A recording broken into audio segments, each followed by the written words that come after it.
এই বাড়িটিকে ঘিরে এখনো উৎসুক মানুষের ভিড়। আশপাশের মানুষের মাঝে রয়েছে চাপা ক্ষোভ। অনেকেই ভয়ে মুখ খুলতে চান না। যারাও বা কথা বলছেন, আতঙ্ক তাদের মাঝেও। ৩০ ডিসেম্বর নির্বাচনের রাতে চরজুবলি গ্রামের গৃহবধূকে এখানেই পাশবিক নির্যাতন করেছিল একদল মানুষরূপী হায়না। এ সময় তার পরিবারের সদস্যদেরকে আটকে রাখা হয়েছিল।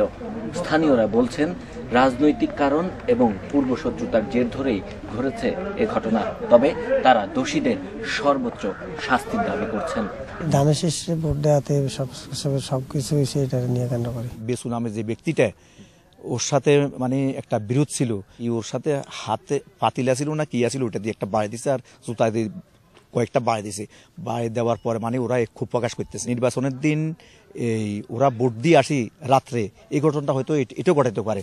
বুলুর নেতৃত্বে হয়েছে, কিন্তু এর ইন্ধনদাতা প্রধান সাহস হলো তাদের রুহুল আমিন, এবং এটা রুহুল আমিন জানে কিনা সেটা বুলু জানে, রুহুল আমিন জানে।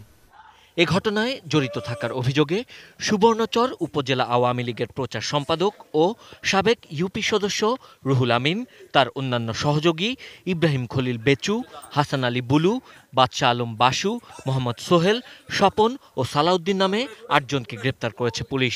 তাদের সবাই বর্বরচিত এ ঘটনার সঙ্গে কোনো না কোনোভাবে জড়িত দাবি পুলিশের।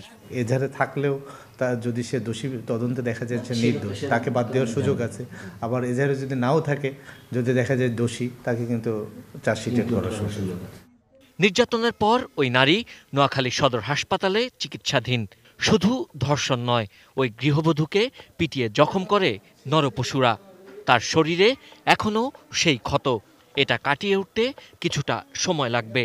তার শারীরিক অবস্থা আগের চাইতে অনেকটাই ভালো হলেও হাসপাতালের কেবিন ব্লকে উৎসুক মানুষের কারণে প্রতিনিয়ত বিড়ম্বনায় পড়তে হচ্ছে পরিবারটিকে।